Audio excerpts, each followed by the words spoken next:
Durante séculos, a região central da Turquia sofreu inúmeras invasões. Esta paisagem lunar chama-se Capadócia. Isto é magnífico. Embaixo de aldeias, estradas e fazendas, existe um enorme campo de batalha subterrâneo. Há mais de 3.000 anos, os hititas foram os primeiros a escavar cidades subterrâneas que resistiram a guerras sangrentas, batalhas religiosas e conflitos constantes.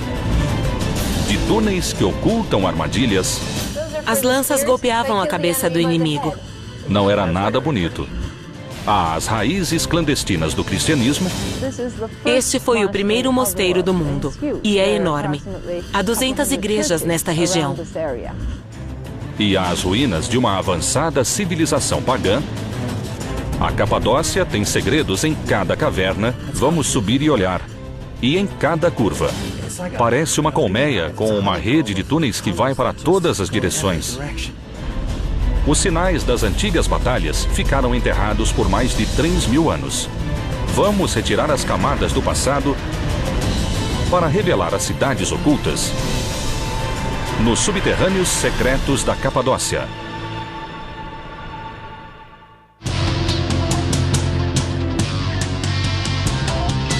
Cidades ocultas, subterrâneos secretos da Capadócia.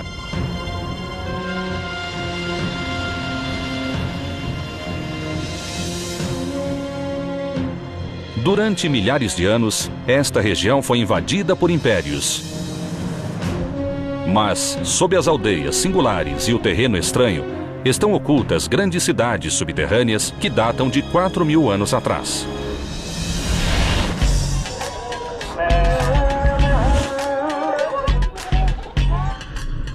Sou Don Waldman. Estou na Capadócia, Turquia, a terra das cidades perdidas. Esta paisagem lunar foi criada há milhões de anos por erupções de 3 enormes vulcões. Não há nada igual em todo o mundo.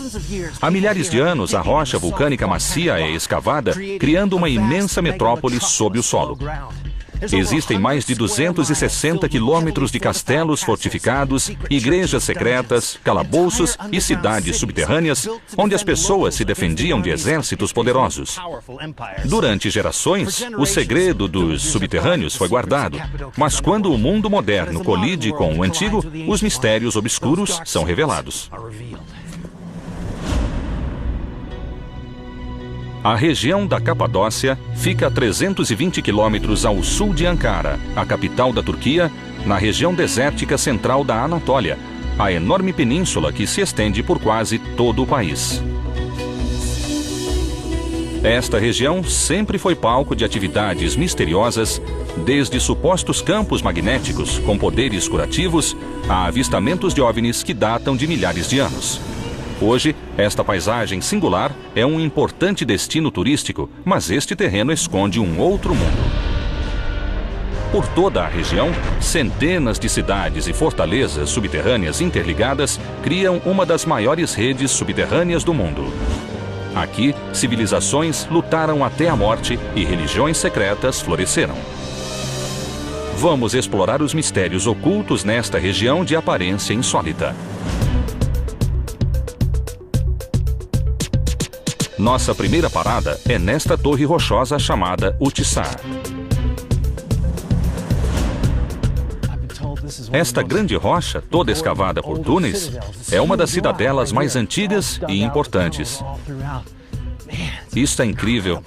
Vejam só, é igual por todo lado. Há túneis por toda parte. Todo o vale é apenas um imenso subterrâneo. Vamos subir e olhar. Dá para ver quanto escavaram aqui. Seja lá o que for isto, precisaram de muito esforço. Incrível. Vejam só. Não cheira muito bem.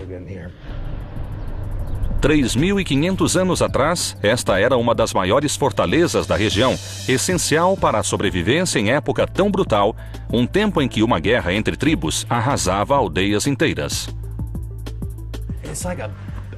Parece uma colmeia, com uma rede de túneis que vai para todas as direções. Com visão de todo o vale, Uçhisar era um local privilegiado de defesa. Mas como os povos antigos escavaram esta imensa estrutura na rocha?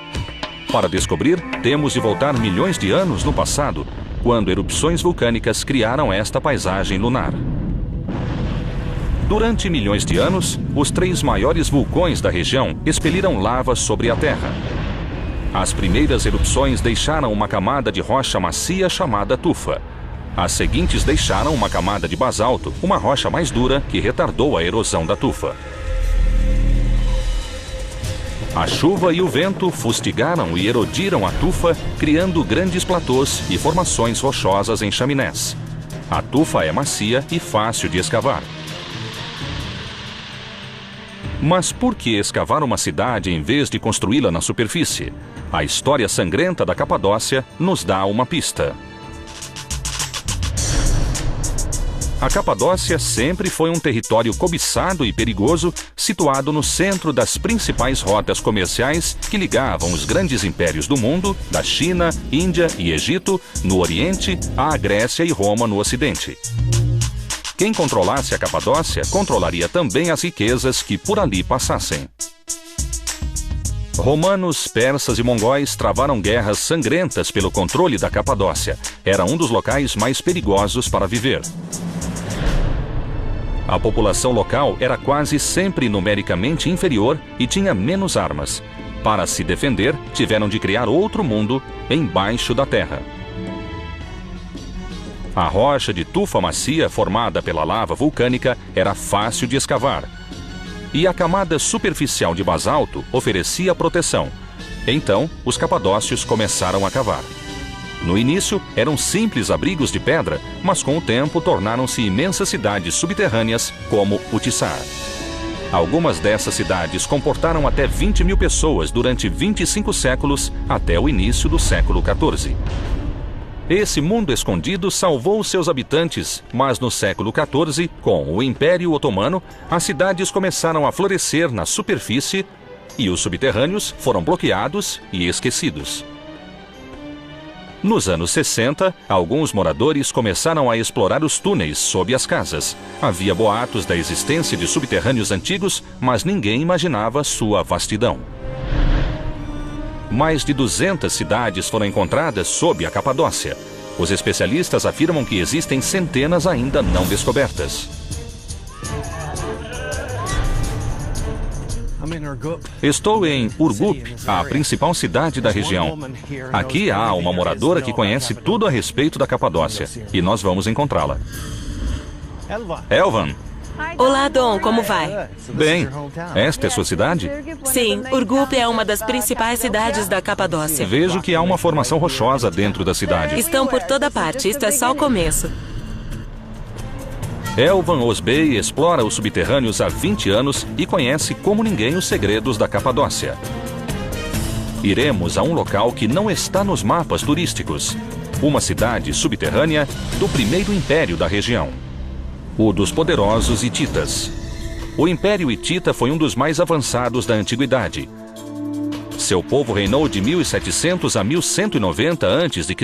e foi o primeiro a morar nos subterrâneos.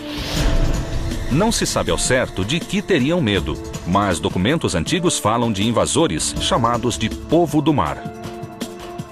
Os hititas prosperaram na região por mais de 500 anos, mas no século XII a.C., tal como a civilização maia, eles desapareceram sem deixar rastro.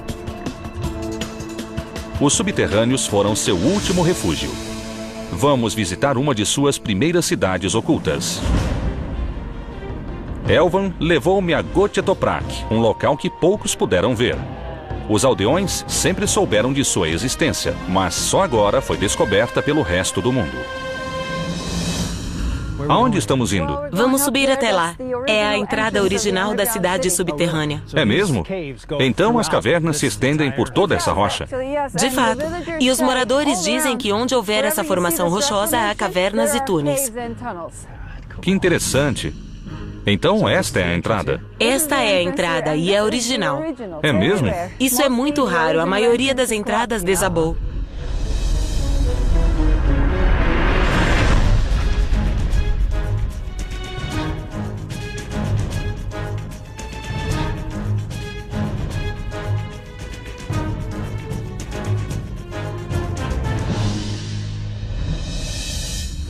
Cuidado, veja a teia de aranha ali.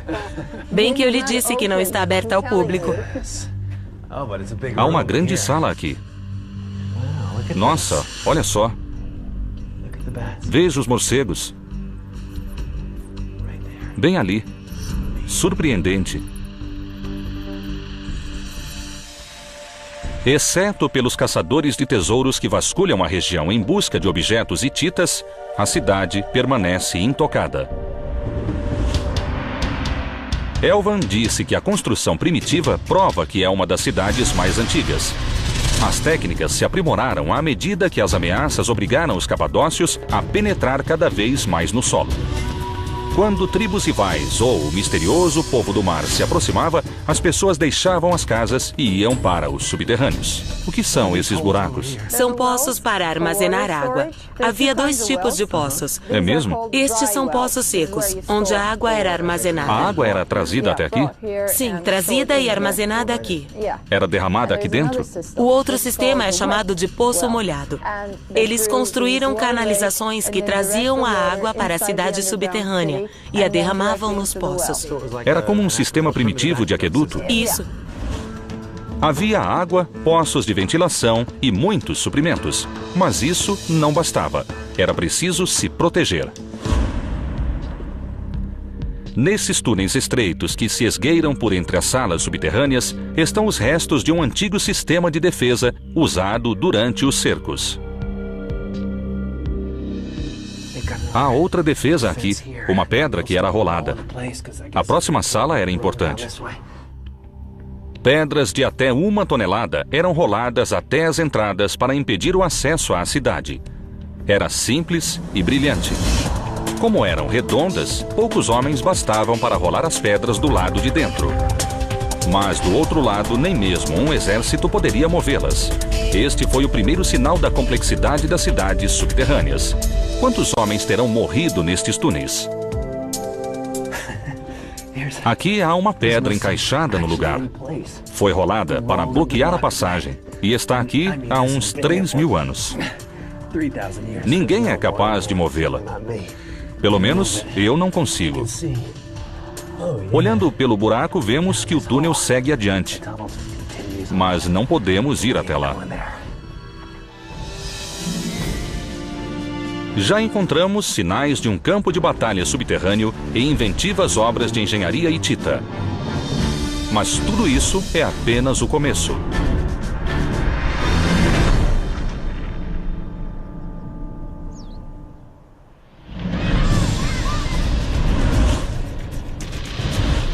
A seguir, uma fortaleza que resistiu a cercos violentos. As lanças golpeavam a cabeça do inimigo. Não era nada bonito. E depois, estes são túmulos, não é? Sim, são túmulos de crianças. Escavamos as misteriosas raízes do cristianismo. A Capadócia é um local de avistamento de OVNIs. Nos anos 80, houve centenas em menos de um ano.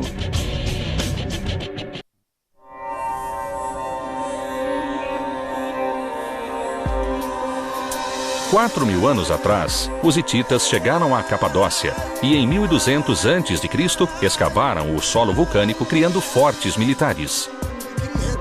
Viviam como formigas em cidades subterrâneas defendidas contra invasores. Ao desaparecerem no século 12 a.C., deixaram enormes cavernas no subsolo que se tornaram muito úteis quando os primeiros cristãos chegaram ao local no século I depois de Cristo. Em Oskonak, uma pequena aldeia na região nordeste da Capadócia, essa nova e exótica religião floresceu nos subterrâneos.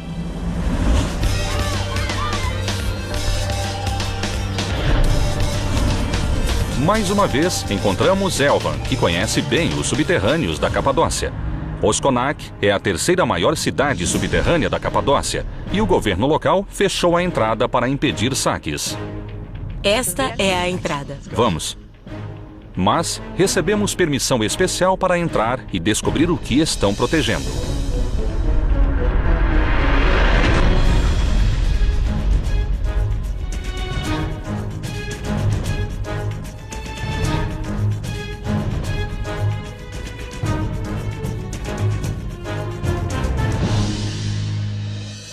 Esta é a pedra escavada que vimos?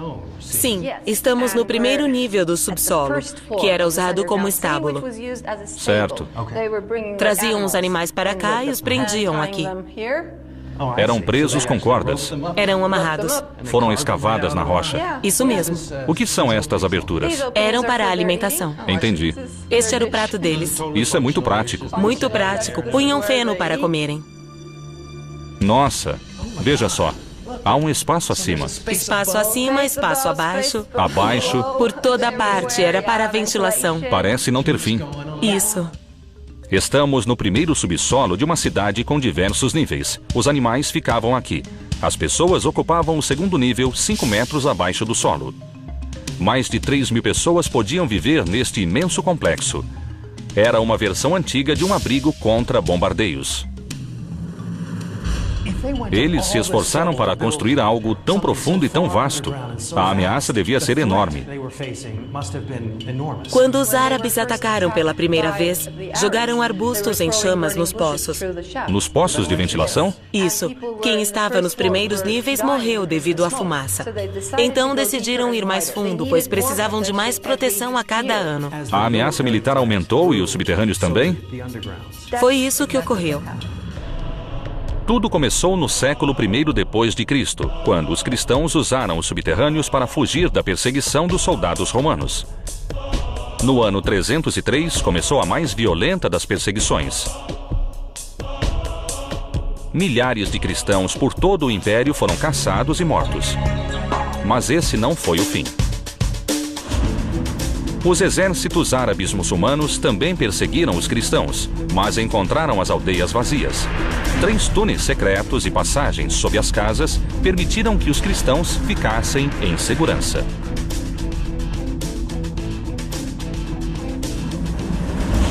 Quando os soldados invasores perceberam que as pessoas se escondiam sob o solo, a batalha recomeçou. Mas os cristãos estavam preparados. Os subterrâneos têm túneis estreitos e rampas íngremes. Certo. O primeiro motivo é a circulação do ar. Quando existem essas rampas, o ar circula muito mais rápido e melhor. Isso comprime o ar? Comprime o ar e o dirige para toda a cidade subterrânea. O segundo motivo é deter o inimigo. Não se pode andar em pares. Nós dois não podemos andar juntos aqui. Isso é uma proteção? Precisamos andar em fila e temos de nos inclinar. Se tivermos armas, teremos de deixá-las e andar assim. Isso desarma o inimigo. Não é fácil, sim, desarma o inimigo. Certo. É por esse motivo. Interessante. O túnel estreito fazia o inimigo rastejar. Quem conseguisse ultrapassá-lo teria surpresas à frente. Isto é para quê? É para lanças. Lanças? Sim, caso o inimigo conseguisse chegar aqui. Nossa! Vejo toda a extensão até em cima. Golpeavam a cabeça do inimigo. Se o ataque chegasse até este ponto, não iria adiante porque seria pego no caminho. Morreria. Não era nada bonito. Mas as armadilhas defensivas não paravam por aqui. Certo. Mesmo que escapasse das lanças, certo. Não poderia seguir em frente, pois esta porta seria fechada. Esta porta entraria em ação. Essa pedra era uma cilada para o inimigo, como as de Gotye Toprak. Os cristãos deviam aos hititas a criação das fortalezas séculos antes, mas merecem o crédito pela ideia das armadilhas, que levaram a luta subterrânea a um outro nível. Uma das táticas usadas por eles era permitir que o exército invasor entrasse no salão. Em seguida, rolar as pedras bloqueando as 2 saídas, deixando o inimigo preso até que morresse. Como se não bastasse, logo depois da porta havia outro obstáculo mortal. Veja aqui. Este é um famoso sistema bizantino para derramar óleo quente no inimigo. Quem entrasse nesta sala seria morto pelo óleo. Meu Deus. É. Os cristãos deviam estar desesperados para se refugiar a tal profundidade. Estamos na última sala escavada deste complexo. Era a sala central do exército defensor, de onde a batalha entre 3.000 cristãos e seus inimigos era comandada. Mas como faziam isso? O que são estes buracos? Eles ecoam a voz. Esta é a única cidade subterrânea onde encontramos um sistema de telecomunicação. O eco nesta sala é muito melhor do que nas outras e é canalizado por meio deste buraco Sim. e levado para os outros níveis. Como um teatro acústico, esta sala foi construída para reverberar as ondas sonoras e canalizá-las. Alguém no nível superior podia ouvir instruções, mesmo sussurradas. As ordens e as posições do inimigo podiam ser comunicadas para todo o complexo. Essa era a última linha de defesa contra um inimigo determinado. Mesmo depois do fim de um ataque, os aldeões esperavam até ter certeza de que o perigo havia passado. Ficavam meses no subterrâneo e a preparação era essencial. Isso era o mais importante em um subterrâneo. Certo. Precisavam armazenar alimentos. Mesmo que não os usassem e que as casas estivessem repletas, estocavam alimentos. Certo. Precisavam deles quando ficavam aqui. É um ótimo porão refrigerado. A temperatura dos subterrâneos é perfeita. A temperatura está sempre entre 15 e 16 graus centígrados. Era perfeita para conservar alimentos séculos antes da refrigeração. Mas, além de estocar suprimentos, os cristãos sabiam que qualquer contaminação transformaria uma cidade subterrânea em um túmulo para 3.000 pessoas.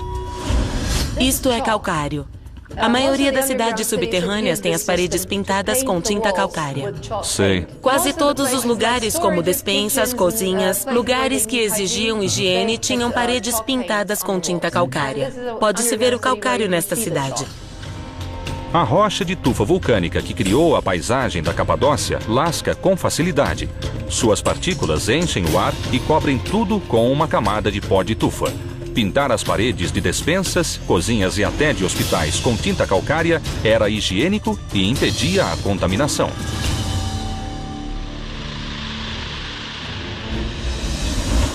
O tamanho de Osconac ilustra como a ameaça de um ataque era temida, tal a dificuldade de construir esse complexo. Estima-se que em um dia, um homem com um cinzel cavasse uma área de 1,5 metro quadrado. Escavar uma cidade com 2 níveis de profundidade e 1,5 quilômetro de extensão foi um grande feito, mas o esforço valeu a pena.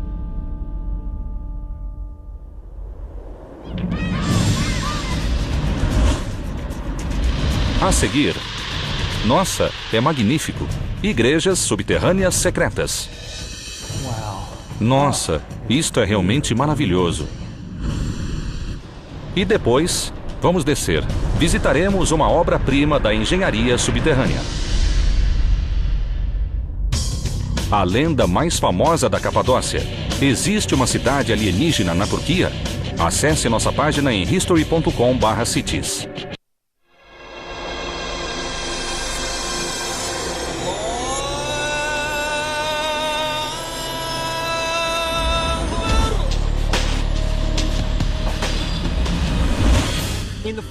No século IV, Constantino tornou o cristianismo a religião oficial do Império Romano e depois de séculos vivendo nas cidades ocultas, os cristãos puderam sair dos subterrâneos. Os cristãos finalmente estavam livres, mas preferiram expandir as cidades subterrâneas, criando fortalezas cristãs longe dos olhos do mundo, bem aqui em Goremi. Veremos a evolução do cristianismo nas cavernas da Capadócia. Nossa, é magnífico! É difícil imaginar que este vale oculte centenas de igrejas, de simples cavernas a basílicas à altura das grandes catedrais de Roma. Além disso, este local foi um dos primeiros centros de educação cristã no mundo. Este foi o primeiro mosteiro do mundo e é enorme. Há 200 igrejas nesta região. As cavernas foram usadas para fundar o primeiro mosteiro da religião oficial do maior império do mundo. Os monges comiam, dormiam e rezavam em reclusão em uma comunidade solitária sem precedentes. A ideia da vida monástica foi lançada por São Basílio no século IV, no auge do cristianismo, ao se assustar com o próprio materialismo. Depois de morar com monges eremitas no Egito, ele ampliou esse conceito e criou na Capadócia uma grande comunidade autossuficiente de monges que viveu aqui até o século XIV, quando os otomanos dominaram a região. Essa foi a origem da vida monástica que conhecemos hoje, mas o legado de São Basílio não se limita a isso. Ele excomungou os exploradores da prostituição comum nas rotas comerciais que cortavam a Capadócia e acabou com os resquícios do passado pagão. Dentre as centenas de igrejas neste complexo monástico, uma estrutura subterrânea se destaca. Foi uma das primeiras construções em Goreme e remonta a mais de 1000 anos atrás. Hoje é um cemitério cristão chamado pelos moradores de Igreja da Serpente. Este é um ótimo exemplo de uma igreja primitiva. Certo. Este é um cemitério, vejam de Pisa. Sim. Não caia em um túmulo. Ok.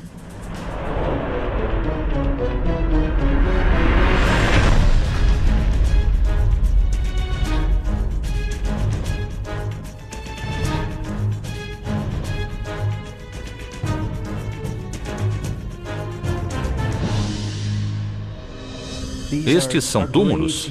Sim, esses são os túmulos. Nossa! Foram achados ossos dentro deles. É mesmo? E estes dois menores? Esses são túmulos de crianças. Nossa!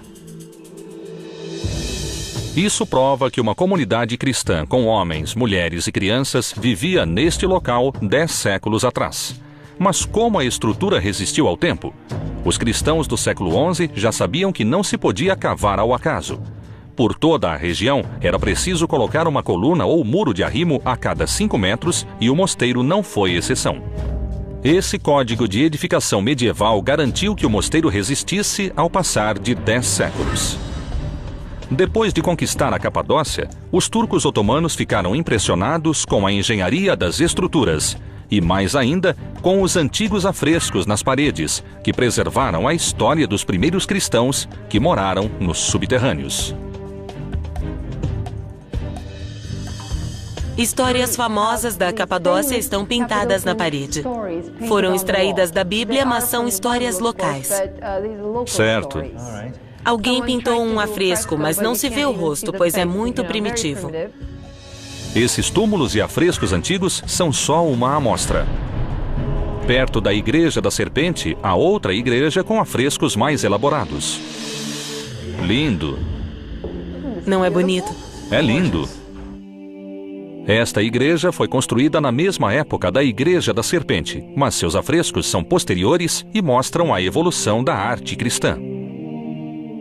Os artistas locais pintaram estas igrejas intermediárias. Eram muito habilidosos. Eram habilidosos, mas não vemos muitas combinações de cores. Basicamente vermelho e azul, cores naturais. As igrejas ensinavam o cristianismo ao povo que não sabia ler. Certo. Isso significa que há 1000 anos, esta sala era mais que uma igreja. Era também uma escola de cristianismo. Na Idade Média, era muito raro encontrar quem soubesse ler. E os afrescos funcionavam como livros que contavam as histórias bíblicas. Esta igreja se dedicava à população, mas a que veremos a seguir era um tributo a Deus. Era a maior e a mais ornamentada de todas as igrejas em Goreme, e há 7 séculos permanece intacta graças às técnicas de construção.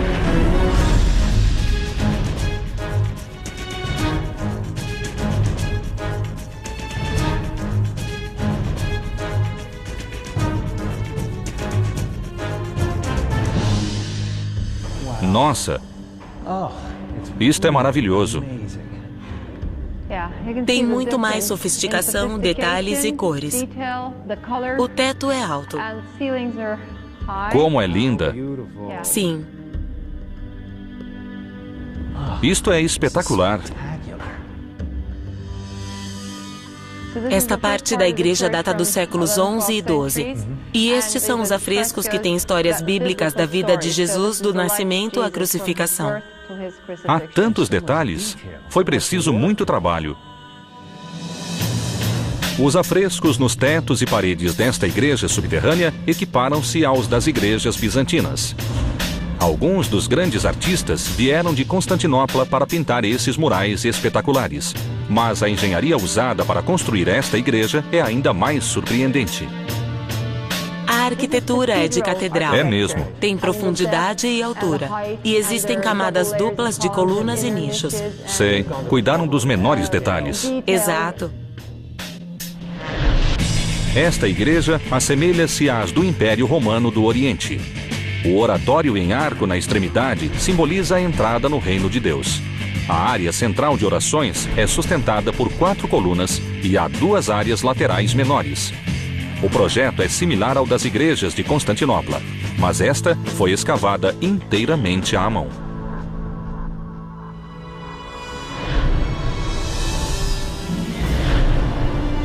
Ao percorrer o vale de Goreme, na Capadócia, poucos percebem que as estradas nas colinas levam a um imenso mosteiro.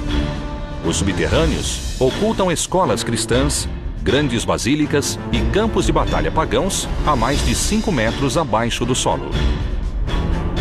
E mal arranhamos a superfície deste outro mundo criado por séculos de escavações.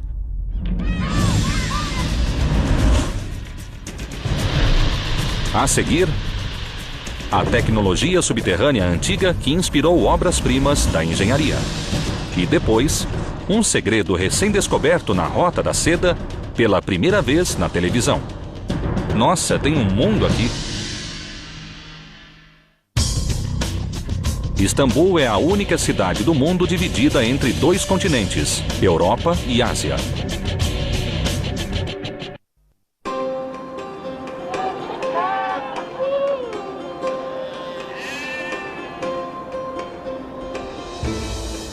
Hititas, cristãos, romanos e mongóis dominaram a Capadócia, acrescentando suas obras a estes imensos subterrâneos. Atualmente, casas, lojas e ruas podem ocultar a entrada para um mundo perdido. Elvan nos levou a um subterrâneo com 5 níveis e quase 7 quilômetros de extensão. O mais impressionante é que a arquitetura subterrânea antiga inspirou as maiores obras de engenharia jamais construídas.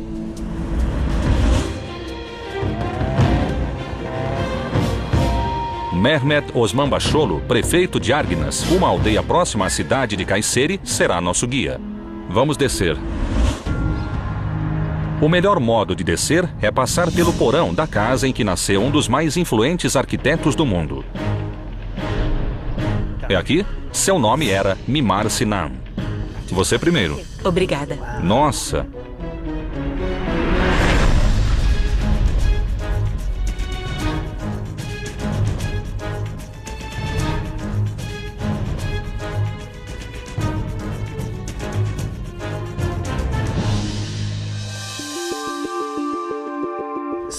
Então, estamos entrando na casa dele?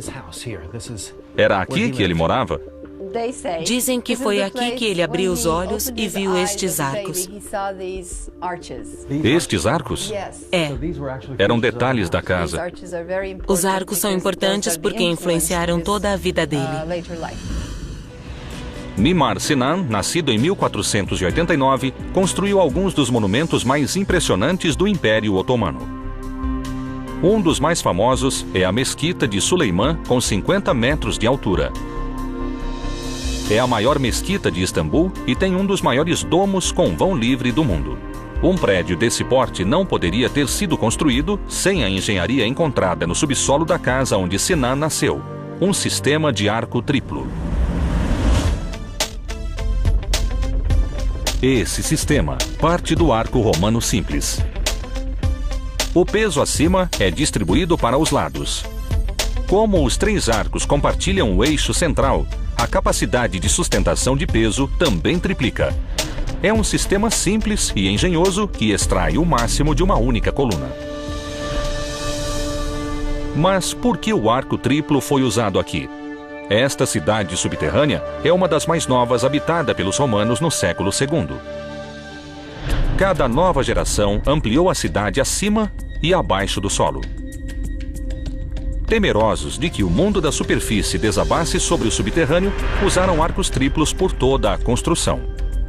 1.900 anos depois, estas paredes do século II ainda sustentam o peso da cidade atual, que continua a crescer na superfície. Vamos por aqui. Outro detalhe diferencia esta cidade das demais. Vejam esses incríveis espaços pequenos. Parece que foram encaixados. Os proprietários usam os espaços no subsolo como depósitos, mas há 500 anos, na época de Senan, ele abrigava uma fábrica com 5,5 km de comprimento. O subterrâneo desta casa é incrivelmente amplo. Que tipo de sala era esta? Faziam utensílios de ferro nesta sala. Fundiam o ferro naquele buraco. Nossa! Os moldes de terracota eram usados para fazer instrumentos de ferro. Mas o que faziam na próxima sala decidia a vida e a morte. Para que era usada esta sala? Era uma oficina. E é interessante porque existem casas de pombos na oficina. É mesmo? Sabe por quê? Por quê? Porque faziam pólvora com dejetos de pombos. Muitas civilizações antigas valorizavam os dejetos de pombos. Os capadócios sabiam que neles havia nitratos, por isso eram usados como fertilizante. Depois da invenção das armas de fogo, perceberam que essa substância explosiva era perfeita para fabricar pólvora. Mais de 500 anos depois, estamos em uma fábrica de armas subterrânea. Sinan morou acima deste complexo industrial subterrâneo. Um complexo industrial. Seria impossível morar aqui e não se tornar arquiteto. Este é um laboratório perfeito para criar um grande arquiteto. É perfeito. É mesmo. Incrível. Isso.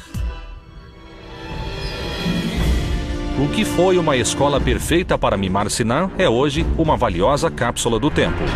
Poucos sabem que os arcos que inspiraram o mundo estão ocultos a 6 metros de profundidade nesta cidade da Capadócia.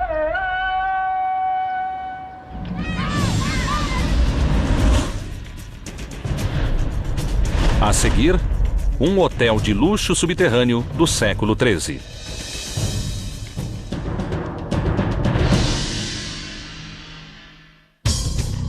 A lenda mais famosa da Capadócia. Existe uma cidade alienígena na Turquia. Acesse nossa página em history.com/city.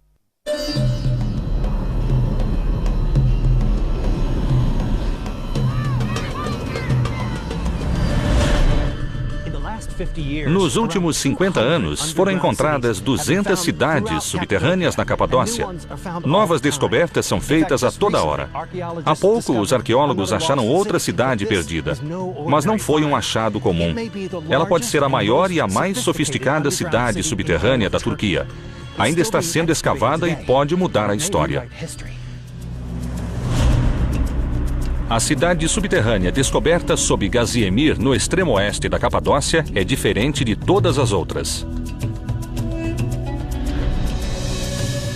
Os moradores sempre acreditaram na existência de um mundo subterrâneo.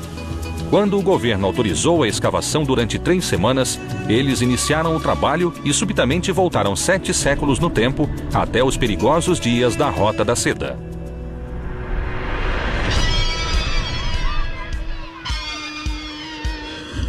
Há novas escavações por toda parte. Em todos os lugares, aqui, ali e lá, tudo está sendo escavado. A arqueóloga Guzin Karakay é a encarregada do sítio. Olá, como vai? Esta é a nova cidade subterrânea que acharam? A Rota da Seda era a estrada mais importante do mundo antigo. Permitia o deslocamento de pessoas e mercadorias por seus 11.000 quilômetros, e nos locais de parada para descanso, os turcos construíram obras grandiosas.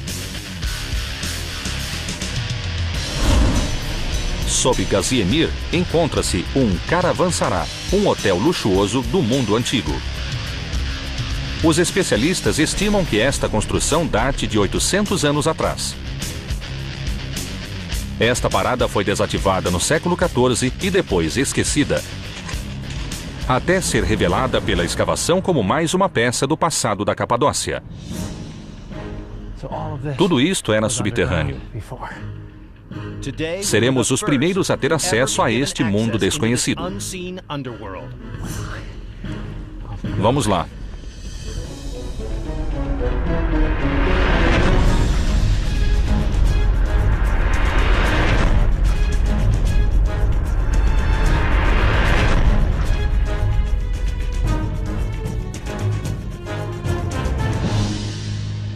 Nossa, isso é um mundo inteiro. Não é bonito? Estou surpresa por ver um local como este. É gigantesco. Por que havia um caravançará tão grande sob Gaziemir? Esta cidade estava localizada na Rota da Seda. Havia caravançarás como este a cada 40 quilômetros, a distância percorrida por um camelo em um dia. 800 anos atrás, este era um local impressionante.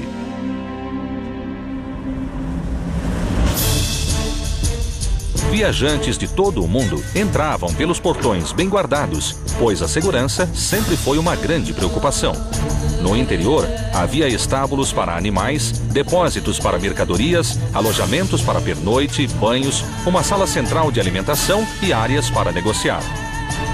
Caravançarás como este tinham 4.600 metros quadrados, cerca de meio hectare. Sem eles, as longas viagens seriam impossíveis.